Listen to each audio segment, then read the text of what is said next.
तर आपल्या सगळ्यांना नमस्कार. आता एकंदरीत आपला पूर्व परीक्षेचा अभ्यास झालेला आहे असं आपण गृहीत धरू. मग आता ज्या वेळेला एखादी परीक्षा आपल्याला यशस्वी व्हायचं असतं त्यावेळेला दोन गोष्टी प्रामुख्याने महत्त्वाच्या असतात.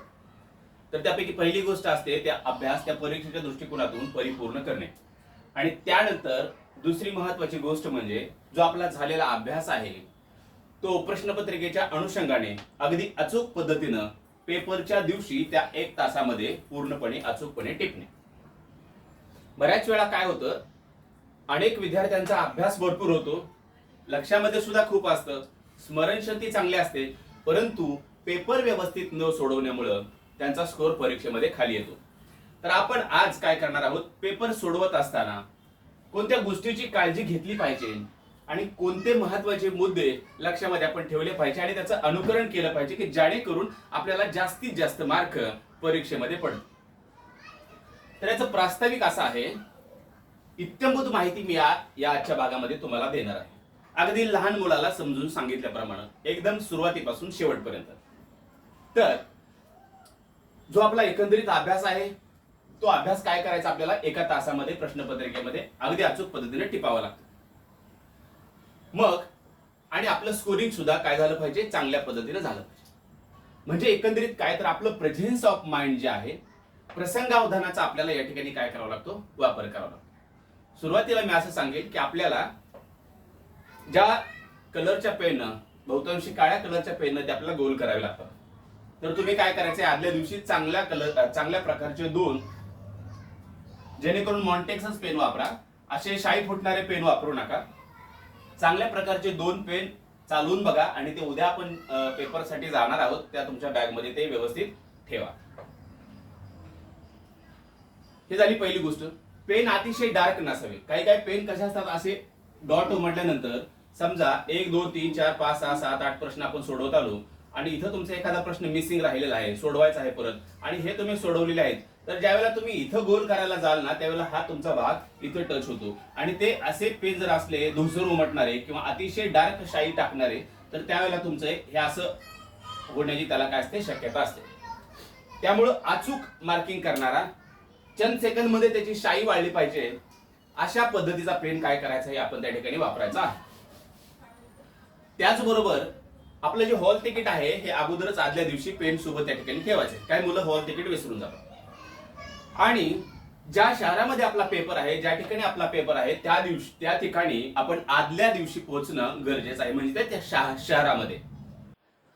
कारण काय होतं, सकाळी आपल्याला लवकर फ्रेश होऊन त्या ठिकाणी वेळेच्या अगोदर जाता येतं. खूप सगळी मुलं सकाळी आपल्या गावाकडून निघतात, सकाळी पहाटे 5 4 वाजता 6 वाजता, आणि मग त्या पेपरच्या ठिकाणी पोहोचायला किंबहुना त्या शहरामध्ये येऊन सुद्धा घरातून उशिरा निघतात. आणि मग सगळी धावपळ होते, कुठं कुणाला रिक्षा भेटत नाही, कुणाची गाडी पंक्चर झाली, कुणाला बस वेळेवर मिळत नाही, आणि मग ही काय होते, त्या अर्ध्या 1 तासामध्ये तुमची धांदल उडते.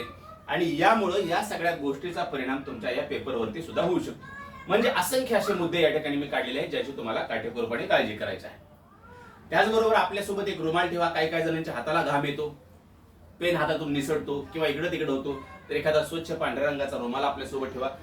त्याचबरोबर काही मुलं परीक्षा समजा आपली एखाद्या पुण्यासारख्या शहरामध्ये आहे किंवा संभाजीनगर सारख्या शहरात आहे, मुंबई सारख्या शहरात आहे, गावाकडून निघतात, आपल्या जिल्ह्यातून निघतात, आणि निघत असताना अख्खी सगळी पुस्तकं सोबत घेऊन येतात. तर आता ती वेळ तुमच्याकडे नसते. पुस्तकं आदल्या दिवशी सगळी सोबत घेऊन जाण्याची गरज नाही. फार तर 1 किंवा 2 पुस्तकं तुम्ही घ्या. जो त्या दिवशी मी तुम्हाला सगळ्यांना सांगितलं की 1 तारखेला सगळ्यांनी फक्त मराठी ग्रामर वाचायचं आहे, कारण मराठी ग्रामर हे आपल्याला 25 मार्काला आहे आणि पूर्व परीक्षेत पास होण्यासाठी मराठी ग्रामर हा आत्मा आहे. 1 तारखेला संपूर्ण मराठी ग्रामरचं रिव्हिजन, मराठी ग्रामर आणि एखादं दुसरं चालू घडामोडीचं पुस्तक, बस झालं. त्याच्या अगोदर तुम्हाला अभ्यासाचं शेड्यूल वेळापत्रक मी सगळं दिलेलेच आहे. तर काय करायचं, सगळ्या प्रकारची पुस्तकं सोबत घेऊन जायची नाही. पेपरला जाताना एक चांगल्या पद्धतीचं चालणारं टायमिंग असणारं घड्याळ तुम्हाला त्या ठिकाणी घेऊन जायचं आहे. आणि त्याचबरोबर या प्रास्ताविकातला शेवटचा मुद्दा असा की फ्रेश माइंड आपण काय करायचं आहे, पेपरला जायचं आहे. कुठल्याही प्रकारचा ताणतणाव, बहुतांशी काही मुलांच्या आयुष्यामध्ये सुखदुःखाच्या गोष्टी घडलेल्या असतात किंवा या पेपरच्या दिवशी सुद्धा काहीच्या ठिकाणी गावाकडे काही प्रसंग झालेले असतात किंवा जिथं राहत आहे तिथं, एकंदरीत सगळी परिस्थिती विसरून आपण पेपर सोडवण्यासाठी, पेपरला जाण्यासाठी अगदी चांगल्या वातावरणामध्ये, प्रसन्न वातावरणामध्ये त्या ठिकाणी जायचं. हा झाला प्रास्ताविकाचा एक भाग. दुसरी अशी गोष्ट की खूप मुलांना पेपरची भीती वाटते. पेपर सोडवत असताना वर्गात जाण्याच्या अगोदर, वर्गात गेल्यानंतर त्या 15-20 मिनिटांमध्ये किंवा पेपरच्या आदल्या दिवशी आता काय होईल, पास होईल की नाही, माझ्या लक्षात राहिले की नाही, स्मरण नेमकं माझं झालं की किंवा कसं, मग मला उद्या मार्क किती पडतील, मी पास होईल की नाही, अभ्यास झालेला लक्षात राहिलाय की नाही, मग का मलाच एकट्याला असं होतं की सगळ्यांना असं होतं, असे नाना विचारांचं काहूळ एक वादळ सुटल्याप्रमाणे आपल्या डोक्यामध्ये घोंगावत असतं. आणि हे वादळ काय करतं, आपल्या मनामध्ये एक प्रकारची भीती निर्माण करतं. आणि या भीतीमुळे ज्यावेळेला आपण वर्गामध्ये जातो, हीच भीती सोबत घेऊन त्यावेळेला आपल्या हृदयाचे ठोके सुद्धा वाढतात, अर्थातच आपला ब्लड प्रेशर वाढू लागतो. याचा परिणाम सुद्धा आपल्या स्मरणशक्तीवरती होतो. ही गोष्ट सुद्धा आपण लक्षात ठेवली पाहिजे. तर असं काही नसतं. जे प्रश्न तुम्हाला पडतात, जे विचार तुमच्या मनामध्ये येतात, हेच विचार सगळ्याच विद्यार्थ्यांच्या मनामध्ये असतात. सगळ्यांनाच असं वाटत असतं की मौना या पेपरमध्ये 70-75 मार्क घेणाऱ्या विद्यार्थ्याला सुद्धा 100 पैकी असंच वाटतं. ही मानवी सहज प्रवृत्ती आहे. त्यामुळं असे निगेटिव्ह विचार आपण बिलकुल करायचे नाही, जेणेकरून परीक्षेचा आपला स्कोर कमी येईल. सकारात्मक वातावरणातून काय करायचं आहे, आपण त्या ठिकाणी पेपरला जायचं आहे. मग आता पेपरला गेल्यानंतर प्रत्यक्षात आपण वर्गामध्ये बसतो. वर्गामध्ये बसल्यानंतर समजा की 11ला तुमचा पेपर सुरू होणार असेल, 11 ते 12 असेल किंवा जी काही तुमची वेळ असेल त्याप्रमाणे तुम्हाला त्या ठिकाणी अर्धा तास अगोदर उत्तरपत्रिका दिली जाते. मग त्या उत्तरपत्रिकेमध्ये दिल्यानंतर व्यवस्थितपणे तुमची माहिती भरून घ्यायची आहे. तुमचं काय सीट नंबर असेल, काय जी XYZ सगळी जी माहिती असते एकंदरीत भरायची, ती त्या ठिकाणी योग्य प्रकारे भरायची आहे. खूप मुलं उत्तरपत्रिकेमध्ये आपला जो प्रश्नपत्रिकेचा सेट असतो, प्रश्नपत्रिका तुम्हाला त्यानंतर दिली जाते, त्याचा सेट टाकायचा राहून जातात. उत्तरपत्रिकेचा असेल त्याचा नंबर टाकायचा, प्रश्नपत्रिकेचा नंबर टाकायचा विसरून जातात, विषयाचा कोड विसरतात. म्हणजे एकंदरीत जी माहिती त्या ठिकाणी भरणं आपल्याला अपेक्षित असतं, ती माहिती सावकाश, खूप वेळ असतो, चांगल्या पद्धतीनं ती भरून घ्या. भरल्यानंतर पुन्हा त्याच्यावर एक वार नजर मारा की आपण खरोखर सगळी माहिती व्यवस्थित भरलेली आहे किंवा कसं. हा झाला दुसरा मुद्दा. आता आपण प्रकर्षानं हे पेपरचे मुद्दे पाहत आहोत. त्यानंतर दुसरा मुद्दा असा आहे की तुम्हाला प्रश्नपत्रिका दिली जाते. प्रश्नपत्रिका दिल्यानंतर त्यावरचा प्रश्नकोड तुम्हाला उत्तरपत्रिकेमध्ये द्यायचा असतो, तो देखील अचूकपणे टाकून ठेवा. 3 नंबरचा मुद्दा आहे, पेपरला तुम्ही त्या ठिकाणी आलेले आहात तर तन मन दोन्ही प्रकारे, मनाने आणि शरीराने तुम्ही त्या वर्गामध्ये राहा, तुम्ही त्या बाकड्यामध्ये राहा. तिथं गेल्यानंतर पुन्हा इकडचे तिकडचे पाहुणे रावळे, गावाकडं पास नापास, या सगळ्या गोष्टी तुम्हाला काय करायचंय, विसरून जायचं आहे. तुम्ही त्या ठिकाणी तुमचं जे माइंड आहे ते अतिशय शांत चित्तानं तुम्हाला त्या ठिकाणी काय करायचं आहे, त्या परीक्षेशी एकरूप व्हायचं आहे ह्या सुरुवातीच्या ह्या 15-20 मिनिटात. त्यानंतरचा पुढचा मुद्दा आहे की आपली जी पेपर आहे, हा जो प्रश्नपत्रिका आहे, हा पेपर मायनस सिस्टीम मध्ये आहे. आपल्या सगळ्यांना माहिती आहे, तरी देखील सांग, याच्यामध्ये 4-1 अशा पद्धतीनं काय आहे, मायनस प्रकार आहे. म्हणजे तुम्ही ज्या वेळेला उत्तरपत्रिकेमध्ये समजा 20 प्रश्न तुम्ही सोडवले, एक उदाहरण म्हणून सांगतो, आणि त्यापैकी तुमचे 16 प्रश्न बरोबर आले, 4 प्रश्न तुमचे चुकले, तर या ठिकाणी 4 चुकले म्हणून या 16 मधून एक काय होईल, मायनस होईल. म्हणजे एकंदरीत तुम्हाला 15 मार्क त्या ठिकाणी पडतील. अशा पद्धतीची मायनस सिस्टीम आपल्या परीक्षेमध्ये आहे. हे झालं पूर्णांकामध्ये. जर समजा इथं 3 चुकले असते, 7 चुकले असते, 9 चुकले असते, तर अपूर्णांकामध्ये रिझल्ट यावर्षी आपल्याला एमपीएससी देणार आहे. गेल्या वर्षी तसं नव्हतं. लक्षात आलं. म्हणजे तुमचा पूर्व परीक्षेचा निकाल आता 42.75, 43.25, 41.50 अशा पद्धतीने लागू शकतो. राहिली गोष्टी मेरिटची, ती प्रश्नपत्रिका आल्यानंतर आपल्याला त्याबद्दल बोलता येतं. परंतु सरासरी जो ऍव्हरेज आहे आपला आजपर्यंतचा बघितला तर 40 ते 45 दरम्यान हे मेरिट राहतं. आणि तितकंच राहिलं सुद्धा, कारण प्रश्नपत्रिका अशा स्वरूपाची असते की तो मेरिटचा जो रेशिओ आहे तो त्या ठिकाणी टिकवला जातो. जागा जास्त असतील स्वाभाविक पेपर सोपा काढला जातो, जागा कमी असतील पेपर अवघड केला जातो, कारण मेरिटची पातळी त्या ठिकाणी ठेवली जाते. किंवा जे प्रमाण आहे विद्यार्थ्यांचं पूर्व परीक्षेमध्ये पास करण्याचं, कधी 1/14, कधी 1/13, कधी 1/12, यावरती सुद्धा मेरिट डिपेंड करतं. त्याबद्दल आपण आधी पुढे चालून चर्चा करूया. त्यानंतर पुढचा मुद्दा असा आहे की खूप मुलांना प्रश्न असतो की प्रश्न किती सोडवले पाहिजे. याचं उत्तर काही ठरवून नसतं, कारण तुम्ही अभ्यास कितपत केला आहे. समजा प्रश्नपत्रिका आपली 100 गुणांची आहे आणि या प्रश्नपत्रिकेमध्ये खूप सगळ्या काही हुशार मुलांना 70 मार्क पडतात, काही मुलांना 72 पडतात, काही मुलांना 40 पडतात, काहीला 45 पडतात किंवा काहीला 50 पडतात, काहींना 60 पडतात. मग आता यानं जी प्रश्नांची सोडवलेली संख्या आहे ही संख्या सारखी नसणार आहे. याचा अभ्यास जास्त झाला असेल म्हणून यानं जास्त प्रश्न सोडवले आणि त्याला जास्त मार्क पडले. याचा अभ्यास कमी असेल यानं कमी प्रश्न सोडवले किंवा जास्त प्रश्न सोडवले परंतु त्याचे जास्त प्रश्न चुकले सुद्धा. हे आपण पुढच्या मुद्द्यामध्ये घेणार आहोत. ह्या समजा ज्याला वाटतं तुम्ही अगोदरच्या प्रश्नपत्रिका सोडवलेल्या आहेत, खूप सगळ्या सोडवलेल्या आहेत आणि तुमचा ऍव्हरेज हा येत आहे प्रत्येक प्रश्नपत्रिकेमध्ये, तर इथून साधारणतः 15 आपल्याला प्लस करायला काय हरकत नाही. म्हणजे ज्याला 70 पर्यंत जाण्याची शक्यता आहे त्या मुलाने 85 ते 90 असे प्रश्न सोडवले पाहिजे. हरकत नाही का 15 जरी त्यातले 15 प्रश्न वरचे चुकले, समजा 90 मधून 15 गेले तर 4 मार्क यातून मायनस होतील, म्हणजे 85. 90 मधून 15 गेले तर 75 राहिले आणि त्यातून 4-5 मार्क म्हणजे 70. त्याला ते ऍव्हरेज गाठता येईल. प्रश्न किती सोडवले पाहिजे हा मुद्दाच मुळात या ठिकाणी मॅटर करत नाही, कारण ही मायनस पद्धती आहे. जर का समजा 100 पैकी 50 प्रश्न तुमच्या ओळखीचेच नाहीत बिलकुल, तर त्या ठिकाणी ते प्रश्न सोडून तुम्हाला फायदा होणार नाही. मग आता इथं आणखी एक गोष्ट महत्वाची आहे की समजा आपलं मेरिट तर 40 प्लस आहे हे तर आपल्याला सर्व परिचित आहे आणि इथं तुम्हाला 50च प्रश्न येत आहेत आणि 50 प्रश्न तुम्हाला येत नाहीत. इथं मात्र तुम्हाला प्रश्न सोडवलेच पाहिजे, कारण असेही त्या ठिकाणी तो विद्यार्थी नापास होणार आहे आणि मग त्याला रिस्क घेतल्याशिवाय पर्याय नाही. आता रिस्क कुठे घ्यायची नाही कुठे घ्यायची हा मुद्दा आपण यानंतर बघूया. म्हणजे हा मुद्दा तुमच्या लक्षात आला असेल. त्यानंतर पुढचा मुद्दा आहे की आपण उत्तरपत्रिका सोडवायला सुरू करतो. आता उत्तरपत्रिकेमध्ये बहुतांशी मराठी ग्रामर पासून सुरुवात केलेली असते. तर काही मुलांना सवय असते पाठीमागून सोडवा, निम्यातून सोडवा, 50 पासून सोडवा, 25 पासून सोडवा, जनरल नॉलेज पासून म्हणजे सामान्य ज्ञान पासून 51 पासून सुरू करा वगैरे ह्या गोष्टी असतात. तर तसं न करता 1 2 3 पुढे 1 2 3 4 1 2 3 4 1 2 3 4 असं आपल्याला क्रमवारच काय करायचं या ठिकाणी पेपर सोडवायचा आहे. स्टार्ट करायचं. आता प्रश्नाचं स्वरूप प्रश्न वगैरे ह्या गोष्टी आपण थोड्या टायमानं बघूया. सुरुवात सांगतोय की स्टार्ट करत असताना सुरुवातीपासूनच करा, हरकत नाही. परंतु आता इथं आपल्याला वेळ पुरला पाहिजे आणि समजा हे आपण प्रश्न बघतोय, आता 4 झाला, परत 5, परत 6, परत 7, परत 8, 9 आणि 10. आता 100 मी लिहित नाही, उदाहरण समजून सांगतो, लक्ष द्या. समजा आपल्याला हा प्रश्न आला, हा प्रश्न आला, हा प्रश्न आला, हा प्रश्न आला 5वा आणि मग या ठिकाणी आपल्याला हा 5वा जो प्रश्न आहे तो येत नाही, बरोबर. मग परत हा सोडवला आणि 7वा सुद्धा आपल्याला प्रश्न येत नाही. मग इथं काय होतं बऱ्याचशा मुलांचं, हे जे पुढे गोल असतात ना बघा,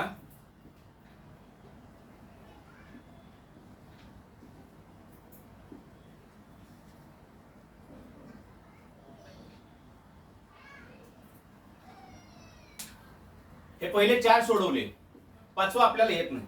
मग आपण काय करतो, 6वा प्रश्न वाचतो. 6वा प्रश्न वाचल्यानंतर 6व्या प्रश्नाचं आपल्याला उत्तर येतं. हा प्रश्न आपण स्किप केला असतो, म्हणजे उत्तर पत्रिकेमध्ये आपल्याला हे मिस करणं गरजेचं असतं, सोडून देणं गरजेचं असतं. आपण प्रश्न क्रमांक 6 वाचतो प्रश्नपत्रिकेमध्ये, काही गडबडीमध्ये आपण हे सोडवलेलं असतं आणि त्याच्यानंतर ह्याचा क्रमांक असतो, हे असतं 5, हे असतं 4 आणि हे असतं 6. ह्याचं उत्तर आपण काय करतो, इथं लिहून मोकळं होतो. ठीक आहे, तुम्हाला वाटलं की 6चं उत्तर 2 आहे, मग तुम्ही 6ला न क्लिक करता या 5च्या ठिकाणी तुम्ही क्लिक करून मोकळे होता, हे 2 गिरवता. आणि मग असं यानं काय होतं, एकदा तुमचं हे चुकलं सिक्वेन्स की खाली सुद्धा तुमचं सगळं चुकत जातं. म्हणजे जशी शर्टाची वरची गुंडी चुकली की खालच्या गुंड्या सुद्धा आपोआप कशा चुकत जातात, त्या पद्धतीचं ते उदाहरण आहे. म्हणून इथं काय करायचं आहे, एक आपल्याला पद्धत लक्षात ठेवायची आहे की समजा आपण प्रश्नपत्रिकेमध्ये म्हणतो की 5 मला आलेले नाही, मग त्यावेळेला प्रश्नाचं स्वरूप एकंदरीत आपण सुरुवातीला समजून घेऊया. आपल्याला उत्तरपत्रिका 3 प्रकारे इथं 3 प्रकारचे प्रश्न डोक्यात ठेवून सोडवायचे आहे. आता बघा, पहिला प्रकार जो आहे तो आपण प्रश्न सोडवलेला आहे. त्याला टिक करायचे त्या ठिकाणी प्रश्नपत्रिकेमध्ये. हा प्रश्न सोडवला, चालता चालता क्विक मध्ये याला टिक करून टाका. दुसरा सोडवला टिक करा, तिसरा सोडवला टिक करा, चौथा सोडवला टिक करा. म्हणजे थोडक्यात ही पद्धत. बरोबर. याचा फायदा कुठं कसा होतो हे तुम्हाला मी सांगतो. दुसरी गोष्ट, प्रश्न क्रमांक 2 म्हणजे दुसऱ्या प्रकारचे प्रश्न. एकंदरीत 3 प्रकारचे प्रश्न असतात. आपल्याला पूर्णपणे अचूक उत्तर माहित असणारे. दुसरा मुद्दा, 4 पैकी 2 पर्याय आपल्याला माहित असतात किंवा 3 माहित असतात किंवा 1 माहित असतात. आणि प्रश्न क्रमांक तिसऱ्या प्रकारचे प्रश्न आहे असे असतात की त्याचं उत्तर आपल्याला बिलकुल माहीतच नसतं किंवा ते आपल्या कधीच वाचनात आले नसतात. एक वेळा काही 1000 वेळा जरी तो प्रश्न वाचला तरी आपल्याला त्याचं उत्तर येणार नसतं. लक्षात आलं. समजा मग आता आपण इथं बघूया, 4 प्रश्न तुम्ही सोडवले, टिक मार्क करून टाकले, उत्तर लिहिले. याचा फायदा काय होतो, हे जे 4 प्रश्न आहेत हे पुन्हा तुम्हाला वाचण्याची गरज नाही किंवा उत्तर पत्रिकेमध्ये बघण्याची सुद्धा आवश्यकता नाही की काय राहिला आहे. परत शेवटी 3 नंबर सोडवला का 4, इथंच फक्त क्लिक करायचं. ह्याला तुम्ही टिक मार्क करून टाकली. आता हा झाला पहिला मुद्दा. आता दुसऱ्या मुद्द्याकडे येऊया. असे काही प्रश्न आहेत की त्याचं तुम्हाला उत्तर येऊ शकतं किंवा नाही येऊ शकत. हे किंवा हे अशा परिस्थितीमधला तो प्रश्न असतो. तर त्याला काय करायचं आहे, प्रश्नपत्रिकेमध्ये इकडं हे मार्किंग करायचं आहे 0च. ह्याला काय केले, टिक मार्क केली. याला काय करायचं आहे, 0चं मार्किंग त्या प्रश्नाच्या पुढे करायचंय. समजा 6 नंबरचा प्रश्न तुम्हाला प्रश्नपत्रिकेमध्ये असा वाटतो की ह्याचं उत्तर कदाचित हे 2 असेल किंवा 3 असेल असं तुम्हाला शक्यता आहे. त्याला तुम्ही काय करा, हे करा आणि ह्याला स्किप करून ठेवा, याला मागे ठेवा. बरोबर. तुम्हाला 100 पैकी हे प्रश्न सगळे शोधून काढायचे आहेत क्विकली, लगातार सलग मध्ये, आणि हे सोडवायचे आहेत. मग याची संख्या 50 होईल, 55 होईल, 60 होईल, कुणाची 70 होईल, कुणाची 35 होईल, कुणाची 30 होईल, व्हॉट एव्हर जे काय असेल ते प्रश्न काय करायचे आहेत, अशा पद्धतीने तुम्हाला पुढे पुढे घेऊन चालायचे. आता बघा, लक्ष द्या, तुम्ही इथं 0 याला केलेलं आहे म्हणजे थोडक्यात हे मार्किंग केलेलं आहे इथं 6 ला. याचा अर्थ काय, हा प्रश्न क्रमांक 2 चा भाग आहे. हे म्हणजे काय, 0 म्हणजे काय, तर याचं उत्तर आपल्याला बघू शकतो. म्हणजे खऱ्या अर्थानं या प्रश्नावरती पेपर सगळा सोडवल्यानंतर नजर मारणं गरजेचं आहे. आणि त्यानंतर मग 7 आहे. ठीक आहे, आपला 7 आला, सोडवला. मग पुन्हा 8 आहे. आणि 8 प्रश्न असा आहे की तो प्रश्न आपल्याला येणारच नाही. तो या तिसऱ्या प्रकारामध्ये मोडतो. त्याला डायरेक्ट फुली करून टाका. इथं सुद्धा डायरेक्ट त्याच्या पुढे काय करा, या 8 पुढे फुली करून टाका. काय टाकायची, कारण हे प्रश्न आपल्याला पुन्हा पुन्हा वाचून त्याच्यामध्ये वेळ घालवायचाच नाही. मग ते प्रश्नपत्रिकेमध्ये प्रश्न किती असतील, साधारणतः 5 असतील, 10 असतील, कुणाच्या वाट्याला 15 येतील, कुणाच्या वाट्याला 20 येतील, हरकत नाही. तिथं तुमचा वेळ जाणार नाही. म्हणजे एकंदरीत जेव्हा तुम्ही अशी प्रश्नपत्रिका बघाल किंवा उत्तरपत्रिका बघाल, 1 2 3 4 5 म्हणजे 20 पर्यंत, इकडे 20 आणि 20 40, 60, 80 आणि 100, तर तुमच्या लक्षात येईल की आपण फुली मारलेले प्रश्न किती आहेत बाबा या प्रश्नपत्रिकेमध्ये, 1 आहे. परत तुम्ही ज्यावेळेला चालता ती 20-25 पानाची प्रश्नपत्रिका असते, जिथं फुली मारलेली आहे तुम्ही विचार करूनच फुली मारायची आहे. सगळे पर्याय व्यवस्थित बघून, प्रश्न बघून. आपल्याला जर वाटला की हा प्रश्न सबसेला अनोळखी आहे, आपल्याला हा याचं उत्तर कधीच येणार नाही, त्याला पटकन फुली मारून रिकामे व्हा. असे 18 प्रश्न, 15 प्रश्न, 20 प्रश्न जे काय असतील ते प्रश्न पुन्हा पुन्हा वाचण्याचं कारण नाही. तिथं तुमचा बराच वेळ वाचतो. काय होतं, आपण जर याला समजा फुली केली नाही तर असे सोडलेले जे 15-20 प्रश्न असतात, पेपर आपला शेवटी आपण बऱ्यापैकी सोडवलेला असतो आणि आपले 20-25 प्रश्न राहिलेले असतात. मग त्या 20-25 पैकी नेमके येणारे किती, द्विधावस्थेमधले किती, कधीच नाही येणारे किती, हे आपल्याला कळतच नाही. मग आपण ते प्रश्न सगळे पुन्हा पुन्हा प्रश्नपत्रिकेमध्ये वाचत बसतो, त्याचे 4ही पर्याय पुन्हा वाचत बसतो. मग याचा परिणाम काय होतो, ह्याच्यावरती होतो, जे प्रश्न तुमच्या बरोबर येण्याची शक्यता असते त्याच्यावर. आलं लक्षात. तिसरा मुद्दा, तुम्ही काय करायचं आहे, या ठिकाणी याला डायरेक्टली फुली मारून टाकायची आहे आणि हिथं लक्ष द्यायचं आहे. पुन्हा ज्यावेळेला तुम्ही ह्या 8ला स्किप करता किंवा कुठल्याही क्रमांकाचा प्रश्न आहे त्याचं उत्तर तुम्ही उत्तरपत्रिकेमध्ये गोल करत नाही, त्याच्यानंतरचा जो खालचा प्रश्न आहे तो सोडवत असताना मात्र नंबरिंग कडे लक्ष देणं गरजेचं आहे. प्रश्नपत्रिकेमध्ये समजा तुम्ही 50 नंबरचा प्रश्न सोडूनच दिला आहे आणि 51 नंबरचं उत्तर लिहितात, तर 51 नंबर प्रश्नपत्रिकेतला बघा आणि उत्तर गिरवताना खात्री करा, चंद सेकंद मध्ये या सगळ्या मुवमेंट करायच्या असतात की आपण 91लाच गिरवतो आहोत का. कारण हे खूप वेळा आपल्या वाट्याला येणार आहे, 10 15 20 25 वेळा हे येणार आहे का 10 15 कुणी सोडेल, कुणी 5 सोडेल, कुणी 20. त्या वेळेला त्या गोष्टी आपल्याला काय करणं आहे, या ठिकाणी लक्षात ठेवणं आहे. ही गोष्ट प्रामुख्याने काय करायची, आपण सगळ्यांनी लक्षात ठेवायची. तर ठीक आहे, समजा अशा पद्धतीने तुम्ही काय केलं, सगळी प्रश्नपत्रिका सोडून काढली. आणि मग आता असं झालं तुमच्याकडे बघा, इथं तुम्ही 60 प्रश्न सोडवले. उदाहरण कुणी किती सोडवेल, इथं 60 प्रश्न सोडवले, इथं 20 प्रश्न सोडले आणि ह्याच्यामध्ये तुमचे 20 प्रश्नाला तुम्ही डायरेक्ट फुली मारून टाकलेले आहे. 20 प्रश्नाच्या अगोदर गोलचं सिम्बॉल केलं. प्रश्नपत्रिकेमध्ये करायचं, उत्तरपत्रिकेमध्ये नाही. आणि 60 प्रश्न तुम्ही काय केले, तुम्हाला खात्री आहे की हे अगदी अचूक आहे. आता जर का तुमचा इथे 60 स्कोर असेल किंवा जे काही असेल 40च्या पुढे ज्याचा स्कोर असेल त्याच्यासाठी स्पेसिफिकली, त्याने इथं बिलकुल रिस्क घ्यायचीच नाही, कारण ही जी परीक्षा आहे ही चाळणी परीक्षा आहे. मग आता ह्या प्रश्नांचं काय हे तर सोडूनच द्या. आता या प्रश्नांचं काय, जिथं तुम्हाला वाटतं की समजा आता बघा, समजा हा 6 नंबरचा प्रश्न आहे, याला तुम्ही हे मार्किंग करून ठेवले, त्याचा पर्याय 1, पर्याय 2, पर्याय 3 आणि पर्याय 4. प्रश्न वाचला, तुम्हाला असं वाटतं की हे जे एक उत्तर आहे हे तर नाहीच आहे, 2 कदाचित असू शकतं, 3 हे तर नाहीच आहे, 4 कदाचित असू शकतं. मग आता काय झालं, 1 आणि 3 हे तर निघूनच गेले. तुम्हाला खात्रीच आहे की ह्या दोन्हीपैकी एक उत्तर काय असू शकेल, 100% असणार आहे. हे प्रश्न कुठे येतात, याच्यामध्ये, म्हणजे इथं नाही येत, इथे येतात. असे किती आहेत, 20 आहेत तुमच्याकडे प्रश्न. मग आता 2 पर्याय जर कट झाले, 2 पर्याय उरले, म्हणजे थोडक्यात तुमचं उत्तर बरोबर येण्याची 4 पैकी 2 पर्याय. ठीक आहे, आपण काय करूया, 4 पैकी 2 पर्याय म्हणजे 50% उत्तर, म्हणजे 50% उत्तर तुमचं बरोबर येण्याची या ठिकाणी शक्यता आहे. हे तर नाहीच आहे. मग आता ह्या दोन्हीपैकी उत्तर आहे, समजा उत्तर हे असेल किंवा हे असेल, हे असेल किंवा हे असेल, म्हणजे 50% उत्तर तुमचं बरोबर आहे. जर का समजा एक सरासरी असा विचार करूया, असे प्रश्न कधी सोडायचे नाहीत, ह्याला सोडवायचंच आहे. जिथं तुम्हाला वाटतं की 2 पर्यायापैकी एक पर्याय बरोबर आहे, तर तिथं मायनस जाण्याचा विचार करायचा नाही, कारण ते प्रश्न सोडवायचेच असतात. का सोडवायचे ते बघूया. समजा असे प्रश्न किती आले तुमच्या वाट्याला या 20 पैकी, जिथे 2च पर्याय तुम्हाला वाटतात की बरोबर आहेत, बाकीचे चूक आहेत. समजा असे प्रश्न 12 आहेत. किती, 12 प्रश्न तुम्ही सोडवले की जिथं तुमची 50% उत्तराची शक्यता होती किंवा 2 पर्याय तुम्हाला बरोबर वाटत होते. मग आता ह्याची विभागणी कशी होईल, सर्वसाधारणपणे 6 प्रश्न तुमचे चुकतील, 6 प्रश्न तुमचे बरोबर येतील. बरोबर. मग आता 6 प्रश्न चुकल्यामुळं तुमचा काय होईल, 1.5 प्रश्न यातून मायनस होईल, म्हणजे 6 मधून काय होईल, 1.5 प्रश्न तुमचा या ठिकाणी मायनस होईल, म्हणजे 4.5 हा तुमचा फायदा आहे, लक्षात ठेवा. मग आता हे जर का तुम्ही सोडूनच दिलं असतं तर ही मार्क तुम्हाला कुठून येणार होती, येणारच नव्हती. म्हणून अशा पद्धतीने काय करायचंय, जिथं एकच पर्याय फक्त निघून जातो आणि 3 पर्याय राहतात की हे 3 पैकी एक उत्तर असू शकतं, तर तिथं मात्र तुम्हाला रिस्क आहे. परंतु जिथं 2 पर्याय उरतात आणि 2 कायमचेच निघून जातात, ते मात्र प्रश्न काय करायला पाहिजे, आपण सोडवायला पाहिजे. हे कधी बघायचं आहे, सगळी प्रश्नपत्रिका ही सोडून झाल्यानंतर परत याच्याकडे आणि याच्याकडे बघायचं आहे. याला तर पोलीस मारलेली असते, त्याच्याकडे बघायचं नाही. उरलेल्या वेळेमध्ये काय करायचं आहे हे आपल्याला बघायचं आहे.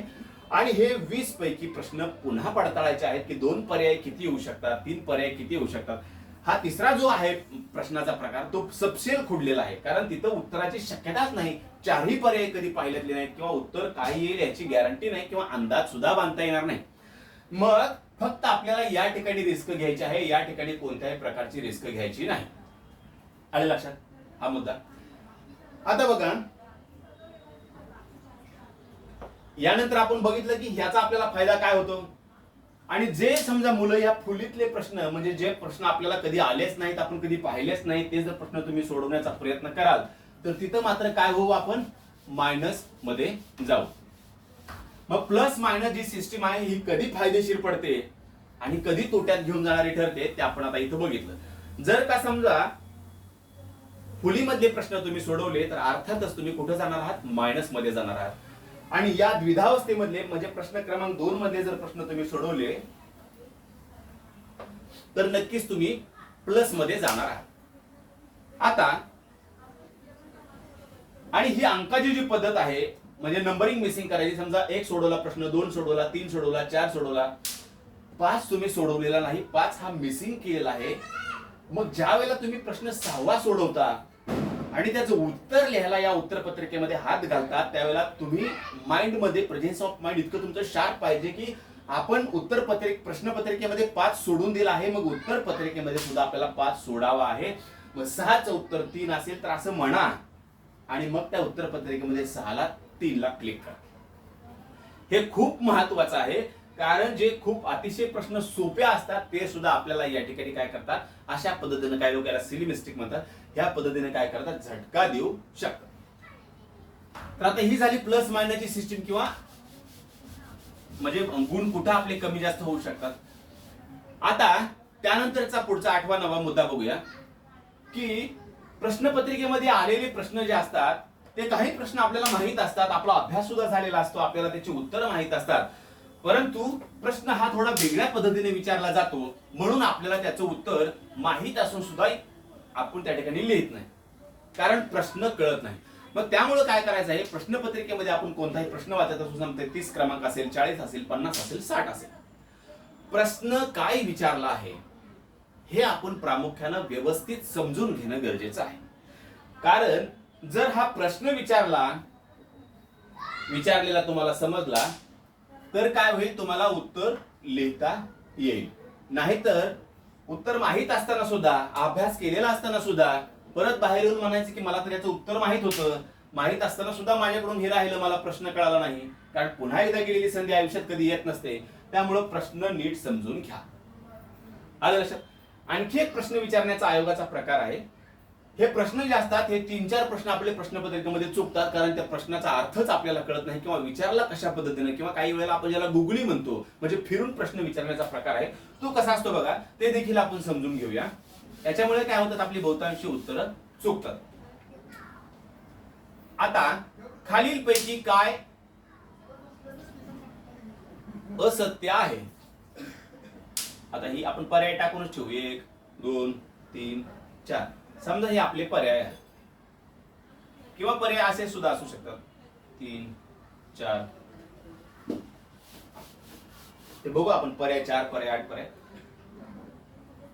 मग इथं उत्तर असतं परत अ ब क ड. आपण फक्त प्रश्न समजून घेऊया. खालीलपैकी काय असत्य आहे. असत्य आहे. आता सत्य असत्य, खरे खोटे, चूक अचूक. हे लक्षात ठेवा. अचूक म्हणजे काय, बरोबर. अचूक म्हणजे काय, खरे. अचूक म्हणजे काय, सत्य. मग इथं काय येईल, असत्य, खोटे, चूक. आता बघा, याचा अर्थ सारखाच आहे, याचा अर्थ सारखाच आहे. प्रश्न बघा, खालीलपैकी काय असत्य आहे. असत्य आहे म्हणजे काय, ते खरे नाही, ते सत्य नाही. खोटे आहे. काय खोटे आहे ते आपल्याला इथे लिहायचं. दुसरं बघा, खालीलपैकी काय अचूक आहे. हे चूक नका लक्षात घेऊ, काही मुलांना चूक वाटतं, म्हणजे खालीलपैकी काय चूक आहे. अचूक आहे, इथं अ दिलेला आहे. अचूक म्हणजे काय, काय बरोबर आहे, काय खरे आहे, काय सत्य आहे. आलं लक्षात. दुसरा मुद्दा बघा, किंवा दुसरा प्रश्नाचा एक प्रकार बघा. खालीलपैकी काय अचूक नाही. बघा, आता हेच कळत नाही. अचूक या शब्दाचा अर्थ काय, अचूक म्हणजे बरोबर. याचा अर्थ कळला नाही, तुम्ही ह्याला घेऊन बघा, काही हरकत नाही.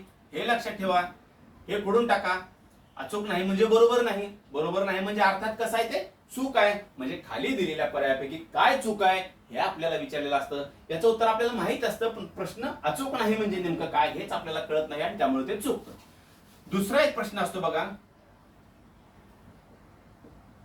असत्य नाही. आता इथं बघा, खालीलपैकी काय असत्य नाही. आता असत्य नाही म्हणजे काय, लक्षातच येत नाही मुलांच्या. आता हा मुद्दा कुठे येतो, असत्य म्हणजे याच्यामध्ये येतो. असत्य म्हणजे खोटे, असत्य म्हणजे चूक, असत्य म्हणजे चूक, बरोबर. मग आपण इथं लक्षात घ्यायचं, असत्य म्हणजे काय आहे? चूक आहे. नाहीला नाही घ्या. म्हणजे खालीलपैकी काय चूक नाही. चूक नाही म्हणजे ते कसं आहे? बरोबर आहे. मग खालीलपैकी काय बरोबर आहे? जे बरोबर असेल ते उत्तर असेल. आलं लक्षात? या ठिकाणी एक नकार आहे, या ठिकाणी दुसरा नकार आहे. एका नकारात दुसरा नकार मिसळला. ज्यावेळेला दोन नकार विचारले असतात त्यावेळेला त्याचं उत्तर कशामध्ये असतं? होकारामध्ये असतं. लक्षात आलं? असत्य नाही, नकार अधिक नकार बरोबर होकार. असत्य नाही म्हणजे होकार. खाली दिलेल्या कोणता घटक असत्य नाही किंवा खाली दिलेल्यापैकी कोणता पर्याय असत्य नाही किंवा खालीलपैकी असत्य नाही असे घटक ओळखा. तर दोन नकार म्हणून एक होकार म्हणजे असत्य. चूक नाही, नाही म्हणजे बरोबर. चूक नाही अर्थात ते बरोबर आहे. लक्षात आलं? अशा प्रकारचे प्रश्न जे असतात ते परीक्षेमध्ये विचारण्याची पद्धत वर्षेवर वाढत चाललेली आहे आणि त्यामुळे उत्तरं माहीत असून सुद्धा मुलांचे प्रश्न काय होतात? चुकतात. असत्य नाही, अचूक आहे, अचूक नाही, सत्य नाही. हे लक्षात आलं? आता त्यानंतर पुढे काय होतं? आणखी एक तुम्हाला चुकवण्याची पद्धत हल्ली वाढत चालली. मागच्या परीक्षेमध्ये तो प्रकार खूप घडून आला होता. त्या ठिकाणी समजा हा प्रश्न आहे, असा प्रश्न तुम्हाला विचारलेला आहे. पर्याय आहेत 1, 2, 3, 4 आणि पुन्हा इथं खाली पर्याय आहेत अ, ब, क आणि ड. याला म्हणायचं 8 पर्यायी प्रश्न. आपण काय विचारतो? खालीलपैकी कोणत्या राज्यामध्ये काळी मृदा आढळून येते? किंवा अमुक अमुक गोष्टीला खालीलपैकी कोणत्या राज्यात बंदी घातलेली आहे? किंवा जो काही प्रश्न असेल तो. बघा आता इथं एखाद्या गोष्टीला प्रश्न सांगतो, एक सपोज समजून घ्या, उदाहरण फक्त. खालीलपैकी कोणत्या राज्यामध्ये अमुक एका गोष्टीवर बंदी घातलेली आहे? आता इथं समजा उत्तर आहे, आपल्याला माहिती आहे त्या गोष्टीला महाराष्ट्रामध्ये बंदी घातलेली आहे.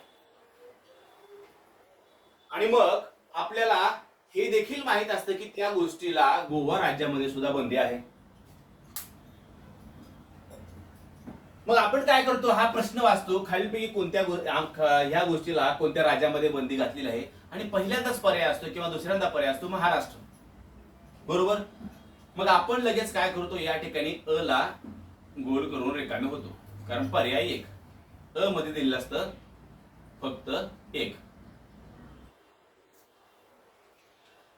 तर या ठिकाणी महत्वाची गोष्ट मला ही सांगायची आहे की प्रश्न समजून घेतल्यानंतर सगळे पर्याय जे आहेत, मग ते 4 पर्याय असो किंवा 8 असो, सगळे पर्याय वाचल्याशिवाय कधीही उत्तर लिहायचं नसतं. कारण इथं तुम्ही महाराष्ट्र वाचलं, उत्तर गिरून रिकामे झाले. पुन्हा जर तुम्हाला कळलं 2 नंबर उत्तर प्रदेश, पंजाब आणि गोवा, अरे गोवामध्ये सुद्धा आहे वगैरे बंदी, तर मग आपल्याला माहित असते की उत्तर हे आणि हे यायला हवं. असं आपण काय करतो? चुका करतो. दुसरा एक प्रश्न असा आहे,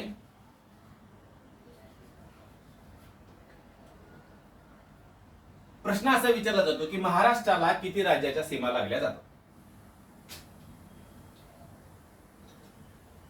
किंवा जगाच्या लोकसंख्येमध्ये भारताचा कितवा क्रमांक आहे? असे प्रश्न जर प्रश्नपत्रिकेमध्ये हमेशा असतात. भारताला किती राज्याच्या सीमा लागल्या, दक्षिणेकडे कोणता, वायव्येकडे कोणता. आता तर बहुतांशी जिल्ह्याच्या सुद्धा सीमा विचारण्याची पद्धत आहे. राज्याच्या सीमा, कोणत्या राज्याची सीमा सर्वाधिक लागली आहे, कोणत्या जिल्ह्याला सर्वाधिक सीमा. सीमे बाबतीतला एक प्रश्न बऱ्यापैकी एक परीक्षा आड म्हणजे विचारला जातो आणि सगळ्यात महत्वाचा लोकसंख्या घटक असतो, तो बऱ्यापैकी परीक्षेमध्ये येतो. तर ठीक आहे. आता बघा, कोणत्या म्हणजे भारताची लोकसंख्या जगात कितव्या क्रमांकावर आहे? आता पर्याय 1 आहे, इथं असतं 2, इथं असतं 1, इथं असतं 4, इथं असतं 3. आपण काय करतो? हा 8 पर्याय प्रश्न आहे. भारताचा लोकसंख्येच्या प्रमाणात कितवा क्रमांक आहे किंवा जागतिक जगामध्ये भारताचा लोकसंख्येच्या बाबतीत कितवा क्रमांक लागतो? आपल्याला माहिती आहे पहिला आलाय वाटतं, पहिला नंबर आहे. ठीक आहे. मग आता पर्याय क्रमांक आपण 1 बघतो, त्याच्यामध्ये 2 दिलं असतं. पर्याय क्रमांक 2 बघतो, त्याच्यामध्ये 1 असतं, म्हणजे हे उत्तर असतं. लगेच आपण काय करतो? समजा हा प्रश्न जर 31 नंबरचा असेल तर 31 चं उत्तर 2 आहे. लगेच आपण या ठिकाणी 31 चं उत्तर 2 करतो. पण हे सुद्धा पर्याय तिथं आहेत. इथं उत्तर काय असतं? इथं उत्तर हे 2 नसतं. इथं उत्तर ह्याच्यामध्ये असतं, इथं असतं फक्त 1, इथं असतं फक्त 3 किंवा इथं फक्त 3 दिलेलं असतं आणि इथं तुमचं 2 उत्तर असतं, इथं 4 उत्तर असतं. म्हणजे खऱ्या अर्थानं तुम्हाला इथं काय रंगवणं गरजेचं आहे? पर्याय तिसरा रंगवणं गरजेचं आहे. याला म्हणायचं 8 पर्याय प्रश्न. याच्यामध्ये खूप गेल्या वर्षी मुलांच्या चुका झालेल्या आहेत. हे आपण समजून घ्यायचं की पर्याय किती आहेत दिलेल्या प्रश्नामध्ये. 4 पर्याय आहेत किंवा त्या 4 खाली पुन्हा 1 व 2, 2 व 3, वरीलपैकी सर्व, खालीलपैकी सर्व वगैरे नाही, अशी काही गोष्टी त्या ठिकाणी दिलेल्या असतात. तर हा मुद्दा काय करतो? आपल्या स्कोरिंग वरती खूप परिणाम करतो. त्याचबरोबर आपल्याला वेळेचं बंधन पाळणं गरजेचं असतं. दिलेल्या वेळेमध्ये आपल्याला प्रश्नपत्रिका अचूक पद्धतीने सोडवणं गरजेचं असतं. त्यासाठी मी सुरुवातीला सांगितल्याप्रमाणे येणारे जे आपल्याला प्रश्न आहेत ते पटपट पटपट काय करायचे आहेत त्या ठिकाणी आपण सोडवून टाकायचे आहेत. आणि प्रश्नपत्रिकेमध्ये आपल्याला 3 प्रकारे प्रश्नांची मार्किंग करायची आहे. ते सांगितलं होतं तुम्हाला मी. एक प्रकारे येणारे प्रश्न टिक मार्क करून टाका. जे तुम्हाला द्विधावस्थेमध्ये वाटतं त्याचं उत्तर आपण विचार करून लिहू शकू किंवा दोन्हीपैकी एक पर्याय असू शकेल त्याला 0 करा आणि जे कधीच येणार नाही त्याला मार्किंग करून टाका. अशा पद्धतीने पुन्हा आपले हे जेव्हा प्रश्नपत्रिका पहिला आकडा सोडून होईल 60, 70, 55, 40, 35 तुमचं जे काय असेल ते, त्यानंतर तुम्ही काय करा, ह्याच्यावरती या. ह्याला तर कधी बघूच नका आणि मग हे सोडवण्याचा प्रयत्न करा. हे सोडवत असताना मागाशी सांगितलेल्या गोष्टी तुम्ही त्या ठिकाणी काय करा, फॉलो करा.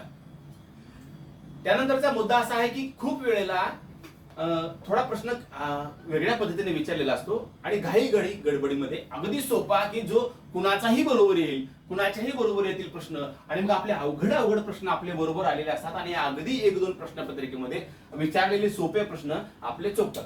प्रश्नपत्रिकेमध्ये 3, 4, 5 हे प्रश्न असे असतात, म्हणजे क्रमांक नाही सांगत पण एक 4-5 प्रश्न असे विचारलेले असतात की ते कुणालाही येतात.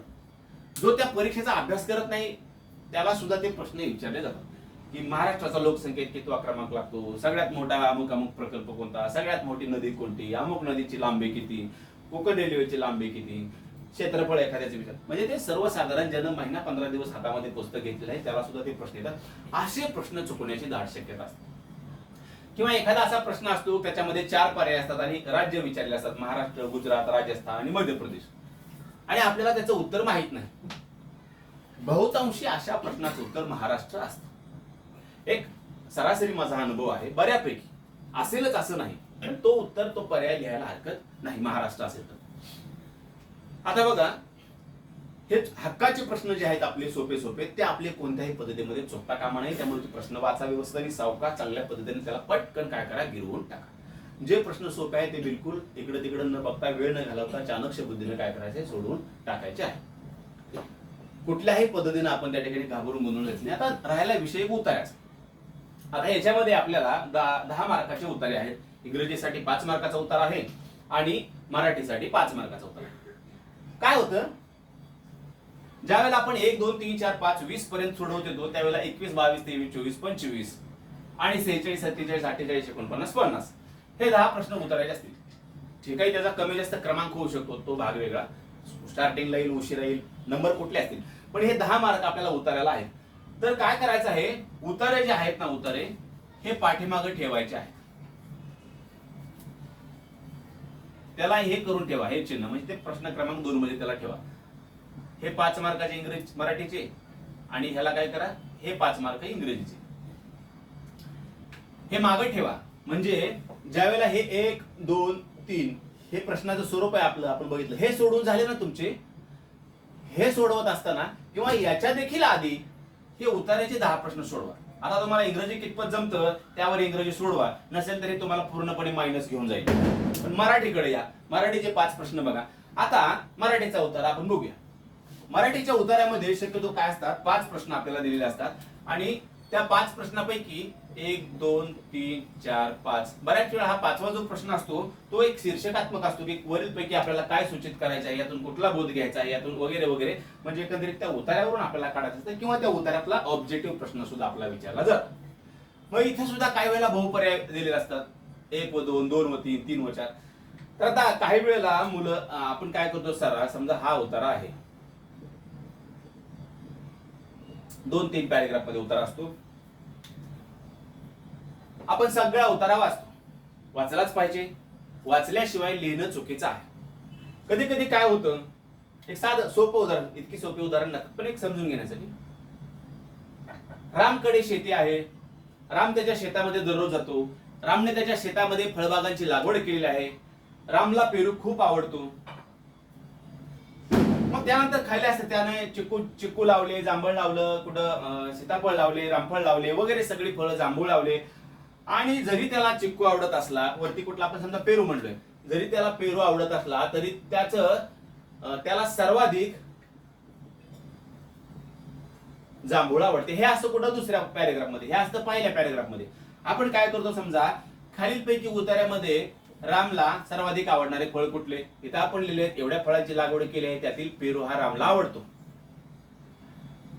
लगेच आपण काय करतो, त्या ठिकाणी पेरूला गोल करून रिटर्न होतो. ज्यावेळेला खाली आपण वाचतो त्या ठिकाणी लिहिलं असतं की एवढी फळं लागवड केली, रामला पेरू आवडत असेल तरी देखील रामला ह्याचं काहीतरी कारण दिलं, जांभळामुळे अमुक अमुक होतं म्हणून सर्व फळापैकी रामला जांभळ हे सगळ्यात जास्त आवडतं. हे आपलं चूक. मग याच्यासाठी काय करणं गरजेचं आहे, एक उदाहरण सांगितलं. असे उतारे सोपे पूर्वीचे, पण आता ही पद्धत आहे, पण उतारा असा इतका सोपा नाही. उताराची जी बौद्धिक पातळी आहे ती थोडी वाढलेली आहे. प्रश्न काय करायचा आहे, एक वाचायचा आहे सुरुवातीला. प्रश्न वाचल्याशिवाय उतारा वाचायचाच नाही, उपयोग नाही. हा प्रश्न एक वाचा, फक्त एक प्रश्न पूर्ण वाचा आणि मग हातामध्ये पेन घेऊन उतार्याकडे या. याचं उत्तर तर तुम्हाला शोधायचंच आहे, पण उतारा पूर्ण झाल्याशिवाय याचं उत्तर सुद्धा तुम्हाला गिरवायचं नाही. याचं उत्तर तुम्हाला वाचत वाचत असताना जिथं सापडेल ना, त्याला असं करून ठेवा किंवा कंस करा, किंवा तिथं पर्याय आहेत ना प्रश्नपत्रिकेमध्ये, पर्यायाला तोपर्यंत क्लिक करून ठेवा. कारण कुठं आपल्याला पुढे चालून गुगली बसणार नाही. आणि वाचत असताना जिथं जिथं तुम्हाला वाटतं की प्रश्न या ठिकाणी निर्माण होऊ शकतात, तिथं अंडरलाईन करत चला. अशा अंडरलाईन करा. महत्वाचे मुद्दे वाटतात, म्हणून मी असं केलं होतं, म्हणून त्याने त्यावेळेच्या गोष्टी, किंवा एखादी कंसातली इन्व्हर्टेड कॉमा मध्ये एखादं वाक्य असेल, एखादा महत्वाचा शब्द असेल. मग हे वाचल्यानंतर हे वाचा, उत्तर ह्याचं परत तुम्ही काय करा, त्या ठिकाणी लिहून काढा. मग आता ज्यावेळेला तुम्ही 2 प्रश्न वाचत असाल त्यावेळेला हा उतारा तुम्ही पहिल्यांदा जर वाचलेला असतो, म्हणजे बऱ्यापैकी या उतार्यामध्ये काय दिलेलं आहे, वरच्या पॅरेग्राफ मध्ये काय आहे, खालच्या पॅरेग्राफ मध्ये काय आहे, यातून एकंदरीत सूचित काय केलं आहे, आणि याचं उत्तर नेमकं कुठं असू शकतं, इथं असून इथं असेल, इथं असेल, इथं असेल की खाली असेल, हे तुमच्या लक्षामध्ये आलं असतं. कारण तुम्ही इथं थोडा वेळ दिलेला असतो प्रश्न क्रमांक 1 सोडवण्यासाठी, त्यामुळे उरलेले 4 प्रश्न सोडवण्यासाठी तुमचा वेळ जात नाही. परंतु उतारा तुम्ही या पहिल्या प्रश्नाच्या वेळेला समजून घेतला पाहिजे. उतारा पूर्ण वाचल्याशिवाय कोणताही प्रश्न या ठिकाणी सोडवायचा नाही.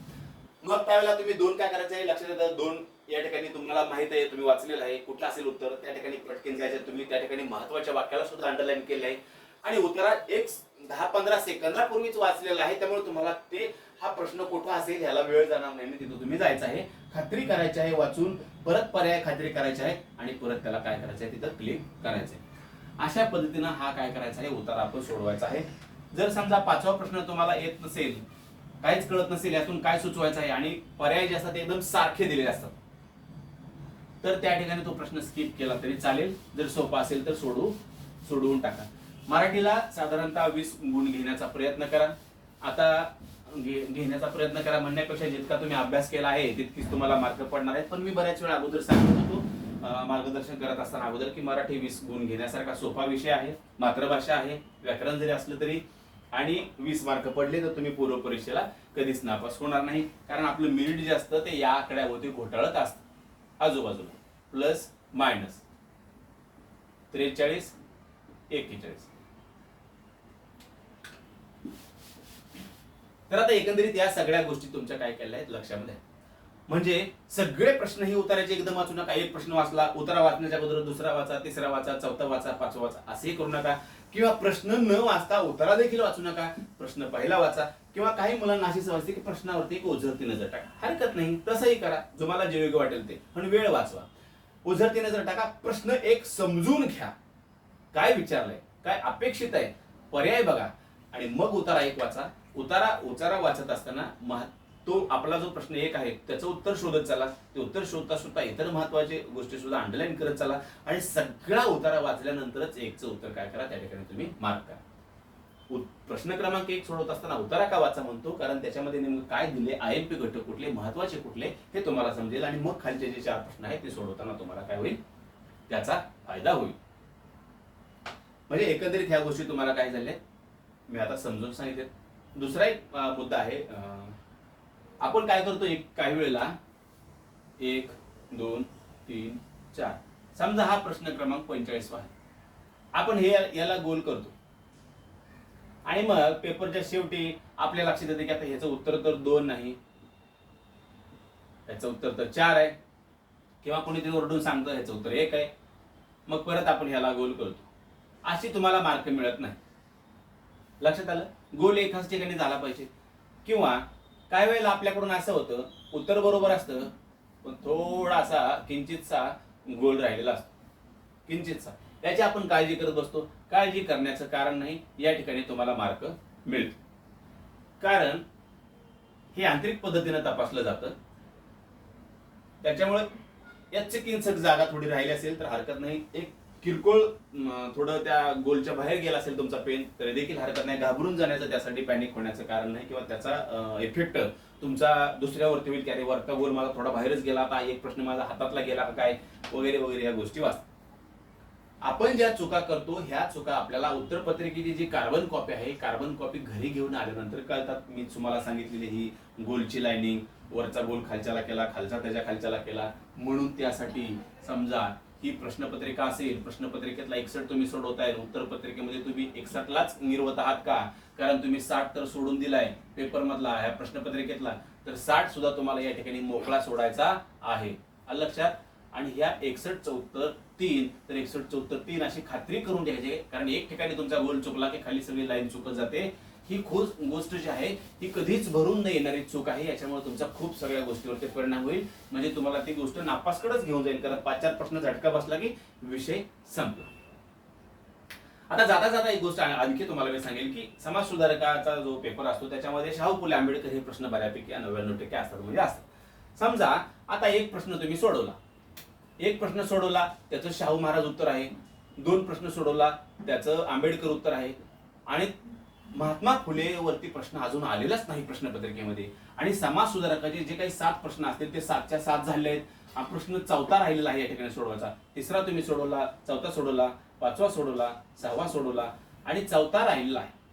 याच्यामध्ये महात्मा फुले पर्याय आहे, उत्तर माहित नाही, महात्मा फुले लिहायला हरकत नाही. लक्षात आलं? जर समजा आंबेडकर वरती प्रश्न विचारलेला नसेल आणि तुमचा हा प्रश्न राहिला, ह्या 6च्या 6 4 सोडून 6च्या 6 प्रश्नामध्ये आंबेडकर नसतील आणि ह्या प्रश्नामध्ये आंबेडकर असतील, पर्यायामध्ये आंबेडकर लिहून टाका. म्हणजे मी असं म्हणत नाही की ते 100% उत्तर तेच असेल, परंतु हे जे 3 समाज सुधारक आहेत शाहू फुले आंबेडकर याच्यावरती जवळपास प्रश्न असतोच, म्हणजे तिथे उत्तर तुमचे बरोबर येण्याची दाट शक्यता आहे 50% पेक्षा पुढे. म्हणजे आणखी समजून घ्या, समजा एक प्रश्न सोडवला, 2 सोडवला, 3 सोडवला, 4 सोडवला, 5 सोडवला, 6 सोडवला आणि 7वा राहिला. मग आता या 6 प्रश्नाचं कोणत्याही प्रश्नाचं उत्तर शाहू महाराज नाही, शाहूराजे नाही, म्हणजे सगळे उत्तर इतरच आहेत. कर्वे आहेत, आगरकर आहेत, आंबेडकर आहेत, सावरकर आहेत, वगैरे वगैरे, आणि शाहू महाराजांवरती प्रश्न आलेला नाही. पण ह्या जो 7वा प्रश्न जो आहे, हा 7वा प्रश्न, हा प्रश्न तुम्हाला जे 4 पर्याय आहेत त्याचे 4चे पर्याय तुम्हाला माहित नाहीत, हा प्रश्न तुम्हाला कळाला नाही किंवा उत्तरच माहित नाही, परंतु इथं शाहूराजे किंवा शाहू महाराज पर्याय आहे, याचं उत्तर गिरवून टाका शाहू महाराज. शाहू फुले आंबेडकर या तिघांच्या बाबतीमध्ये ही पद्धत अवलंबायला हरकत नाही. आलं लक्षात? म्हणजे बऱ्यापैकी म्हणतो मी हा प्रश्न सोडवायला हरकत नाही. तर एकंदरीत आपला हा जो पूर्व परीक्षा आहे 100 गुणांचा पेपर, याच्यामध्ये पेपरला जाण्या अगोदर कोणत्या गोष्टीची काळजी घ्यायला हवी, वर्गात बसल्यानंतर कोणत्या गोष्टीची काळजी घ्यायला हवी, प्रश्नपत्रिका सोडवताना काय करणं अपेक्षित आहे, या सगळ्या इत्यंभूत घटकांची माहिती मी तुम्हाला आता दिली आहे. मला नक्कीच म्हणजे मला नक्कीच अपेक्षा आहे की हे जे लेक्चर, हा जो भाग मी तुम्हाला समजून दिला, याचा तुम्हाला परीक्षेमध्ये काही अंश का होईना फायदा होईल, आणि जर कुणाला एखाद्या जरी मुलाला याचा फायदा झाला तरी देखील या लेक्चरचं सार्थक झाला असं मी म्हणेल. आणि समजा आता उद्या परवा परीक्षा तुमची 100 मार्काची झाल्यानंतर, ही 100 मार्काची आहे आपली पूर्व परीक्षा, म्हणजे याला आपण काय म्हणतो, ही चाळणी परीक्षा आहे. इथं फक्त महत्व कशाला आहे, पासिंगला आहे. इथं महत्व स्कोरला नाही, परंतु याच्या पुढं जी आहे ती आहे मुख्य परीक्षा. मुख्य परीक्षा जी आहे ती आहे 300 गुणांची. लक्षात आलं? इथं पेपर 1 आणि 2 300 गुणांची परीक्षा. इथं मात्र तुम्हाला मुख्य परीक्षेमध्ये मेरिट हा मॅटर खूप तिथं म्हणजे ही गोष्ट खूप त्या ठिकाणी मॅटर करते. इथं पास झाला पूर्व परीक्षेमध्ये चालतं, पण या मुख्य परीक्षेमध्ये पास होऊन चालत नाही. विनाकारण ग्राउंडची तयारी करायला होते. त्याच्यामुळे समजा मेरिट XYZ असेल तर याच्या पुढं प्लस मध्ये किमान म्हणतो मी, किमान तुम्हाला मेरिट पेक्षा 20 मार्क पडणं गरजेचं आहे. आणि जर पूर्व परीक्षा आणि मुख्य परीक्षा या दोन्हीची जर तुलना करून बघितली तर मी म्हणेल की मुख्य परीक्षेपेक्षा पूर्व परीक्षा अवघड आहे. कारण का तर पूर्व परीक्षेचा अभ्यासा जो आवाका आहे, पुस्तकाचा आवाका, अभ्यासक्रमाचा आवाका हा खूप प्रचंड आहे. तसं मुख्य परीक्षेला नाही. महत्वाचे 4-5 विषय आहेत, त्याच्या पलीकडचं काय येणार नाही. हे जे कायदे आहेत, समजा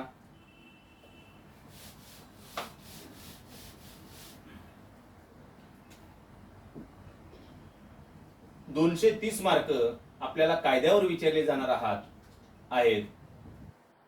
घटनेवरती 30 मार्क आणि फॉरेन्सिक वरती 40 मार्क.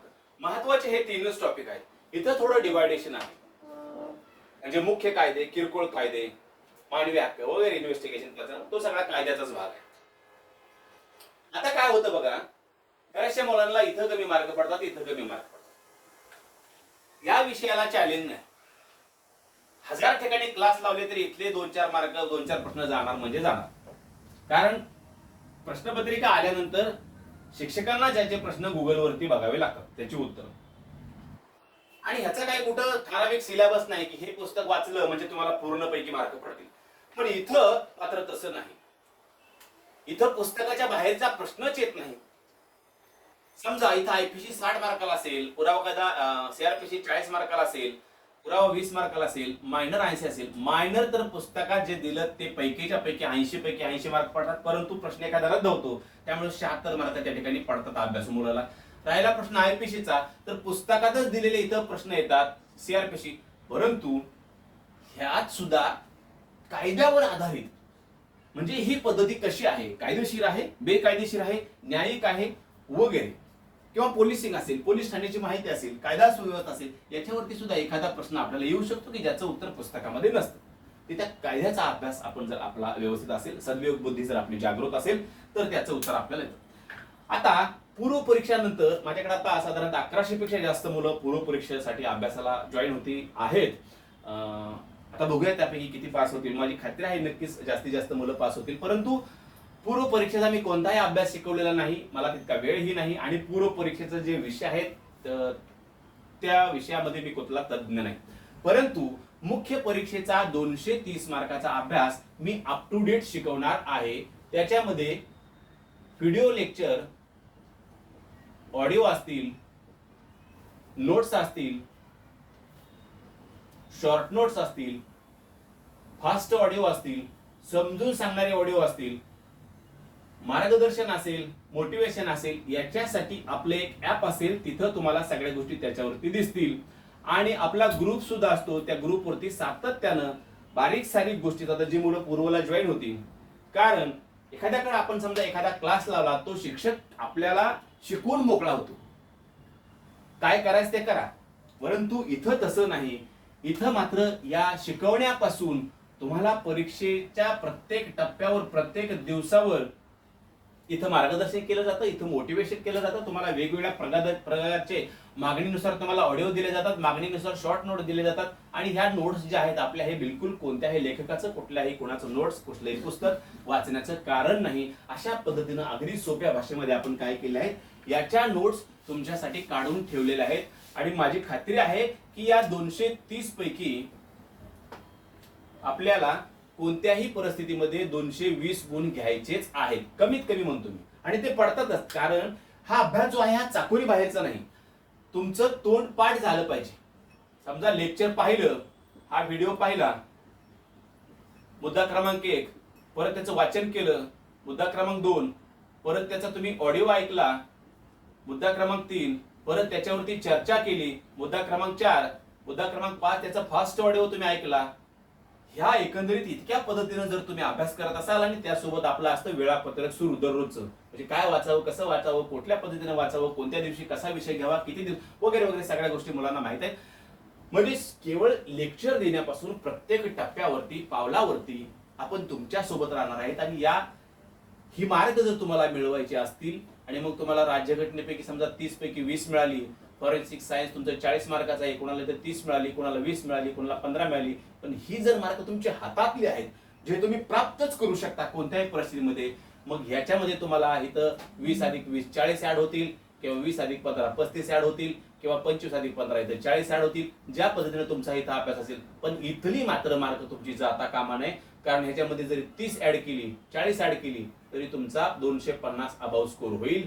आणि ज्या मुलाचा 250 अबाव स्कोर होईल तो कुठे जाईल, या 6 15च्या लिस्ट मध्ये जाईल. तर ज्यांना वाटतं आपल्याला चांगली मार्क मुख्य परीक्षेमध्ये घ्यायचे आहेत, किंवा ज्यांना वाटतं की याच्याकडे आपण मार्गदर्शन घेतलेलं चांगलं राहील, आपल्याला याचा फायदा होईल, तर अशा सगळ्या मुलांनी मुख्य परीक्षेसाठी ज्यांची इच्छा आहे, ही वेळ पुन्हा नाही, किंवा ज्यांना माझं शिकवणं आवडतं, अशा सगळ्या लोकांनी माझ्याकडं मुख्य परीक्षेच्या अभ्यासासाठी 230 गुणांचा जरी मी अभ्यास शिकवत असलो, त्याच्या जरी नोट्स देत असलो, तरी मात्र सगळ्या एकंदरीत विषयाचं मार्गदर्शन 300 पैकी 300 विषयांचा अगदी ग्राउंड पर्यंत तुम्हाला एमपीए मध्ये जाईपर्यंत तुमच्या सोबत तुम्हाला प्रत्येक गोष्टीचं मार्गदर्शन या ठिकाणी माझ्याकडून मिळेल. त्यासाठी माझा संपर्क तर सगळ्याकडेच आहे. मी शक्यतो कॉल बऱ्यापैकी घेत नाही, कारण मला कामं असतात. तर 95 52 600 999, परंतु ज्याचा ऍडमिशन होईल त्याला मात्र माझा कॉलिंग मोबाईल नंबर दुसरा असेल, तो आपल्याशी संपर्क वगैरे करू शकेल. याच्यावरती आपण काय करायचं आहे, मला व्हॉट्सअप मेसेज करून आपल्याला माझ्याकडे तुम्हाला अभ्यासाला जॉईन व्हायचं किंवा कसे याबाबत माहिती द्यायची. तर ठीक आहे, आजच्या या लेक्चरचा तुम्हाला फायदा होईल अशी अपेक्षा ठेवतो, आणि उद्याच्या परीक्षेसाठी तुम्हा सगळ्यांना माझ्याकडून शुभेच्छा देतो की तुम्ही चांगल्या पद्धतीनं पूर्व परीक्षेमध्ये पास व्हाल आणि मुख्य परीक्षेसाठी तुमची विजयी घोडदौड पुढे सुरू राहील. धन्यवाद.